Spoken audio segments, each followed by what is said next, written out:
Dans la vaste et complexe tapisserie de la foi islamique, certains principes se dressent comme des piliers, définissant la vie quotidienne et la pratique spirituelle de plus d'1 milliard de personnes. Parmi ceux-ci, les lois alimentaires occupent une place importante. Elles ne sont pas de simples suggestions, mais sont comprises comme des commandements divins qui façonnent la relation d'un croyant avec Dieu. Au premier plan de ces interdictions se trouve la consommation de porc. Ce n'est pas une préférence culturelle. Ce n'est pas un développement récent. La règle est une pierre angulaire de la jurisprudence islamique, une instruction claire et directe enracinée dans la source principale de guidance de la foi. Comprendre cette interdiction nécessite de regarder au-delà des simples choix culinaires et d'entrer dans l'essence même de la soumission et de l'obéissance qui définissent l'islam. Le chemin vers la compréhension commence par la reconnaissance de la source. Pour les musulmans, l'autorité ultime est la parole de Dieu, telle que révélée dans le Coran. L'interdiction du porc n'est pas une question de débat ou d'interprétation savante, elle est explicitement énoncée. Cette clarité ne laisse aucune place à l'ambiguïté, le commandement est simple. L'interdiction du porc n'est pas une mention isolée, mais un commandement récurrent dans le Coran, soulignant son importance. 4 versets clés servent de fondement définitif à cette loi. Al-Baqarah, chapitre 2, verset 173. Al-Ma'idah, chapitre 5, verset 3. Al-An'am, chapitre 6, verset 145. An-Nahl, chapitre 16, verset 115. Le premier et le plus fréquemment cité se trouve dans la sourate Al-Baqarah, chapitre 2, verset 173. Il déclare « Il ne vous a interdit que la bête morte, le sang, la chair de porc. Et ce sur quoi on a invoqué un autre nom que celui d'Allah. » Ce verset est sans équivoque. Il énumère le porc aux côtés d'autres éléments considérés comme rituellement impurs et illicites à la consommation. Le langage est direct, établissant une règle légale et spirituelle claire qui a été suivie par les musulmans pendant plus de 14 siècles sans contestation. Le même commandement est réitéré dans la sourate Al-Ma'idah. La raison principale de s'abstenir de porc est simple, l'obéissance à Dieu. En islam, la relation entre un croyant et le Créateur est basée sur la confiance. Le fidèle accepte que la connaissance de Dieu est infinie. Ces commandements sont émis pour le bénéfice ultime du croyant, même si la sagesse n'est pas pleinement comprise. Cet acte de soumission, taqwa, est un pilier central de la foi. Il s'agit de faire confiance au plan divin. Quand le Coran interdit explicitement quelque chose, la réponse première est l'obéissance comme acte de dévotion. Cette obéissance n'est pas aveugle, c'est un choix conscient. Prioriser la volonté divine sur le désir personnel. Cela renforce la discipline spirituelle et la connexion à Dieu. Au-delà de l'obéissance, l'interdiction touche au concept de pureté, tahara. Le Coran décrit le porc comme rijs, impur. Cette impureté est à la fois physique et spirituelle. Consommer l'impur affecte l'état spirituel d'une personne. Cela peut impacter ses prières et son sens de la sainteté. Les lois alimentaires servent à maintenir un état de pureté pour le culte et une vie juste. En évitant les aliments interdits, un musulman purifie son corps, une confiance de Dieu, et il purifie son âme. Vivre dans une société globalisée, en particulier dans les pays où les musulmans ne sont pas majoritaires, exige d'un musulman d'être vigilant et informé.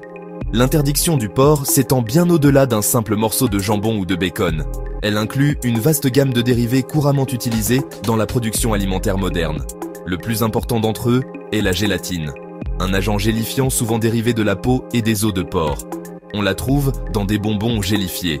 On la trouve dans des guimauves. On la trouve dans des yaourts. On la trouve dans des desserts. On la trouve même dans les capsules de certains médicaments. Par conséquent, une pratique quotidienne essentielle pour un musulman pratiquant est la lecture méticuleuse des étiquettes d'ingrédients. La recherche de gélatine sans porc ou de gélatine de bœuf est devenue une routine lors des courses. Le défi ne se limite pas à la gélatine. De nombreux autres additifs, souvent répertoriés comme numéro E en Europe ou par leurs noms chimiques ailleurs, peuvent être d'origine porcine. Les émulsifiants, comme certains mono- et diglycérides d'acide gras, peuvent être concernés. E471.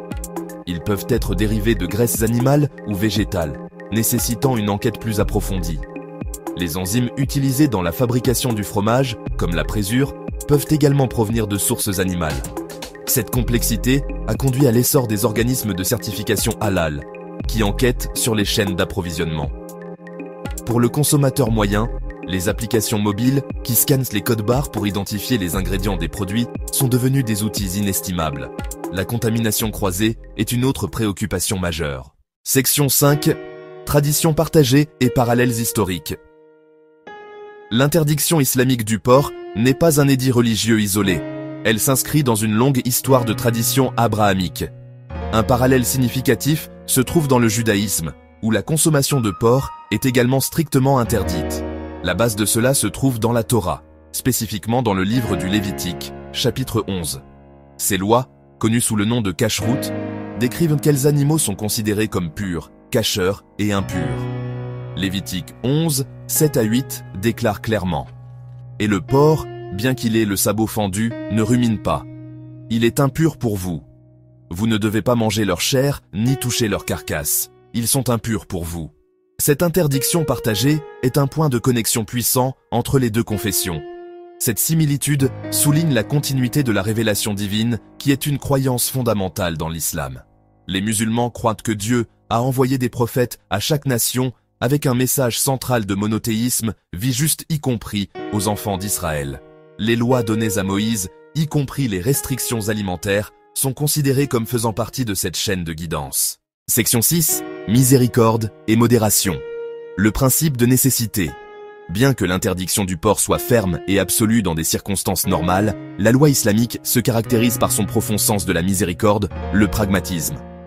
Un principe fondamental de sa philosophie juridique est que la nécessité rend ce qui est interdit licite. Ce principe n'est pas une échappatoire, mais une soupape de sécurité divinement sanctionnée, conçue pour protéger la valeur la plus sacrée, la vie humaine. Le Coran lui-même, dans les mêmes versets qui établissent l'interdiction, prévoit immédiatement cette exception.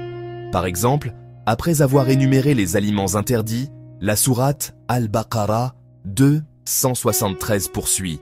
Mais quiconque est contraint par la nécessité, sans intention de désobéir ni de transgresser, il n'y a pas de péché sur lui. Certes, Allah est pardonneur et miséricordieux. Cette exception, connue sous le nom de Darura, nécessité contrainte, est régie par des conditions strictes. Car ce serait un rejet du don de vie de Dieu et de sa provision explicite de miséricorde.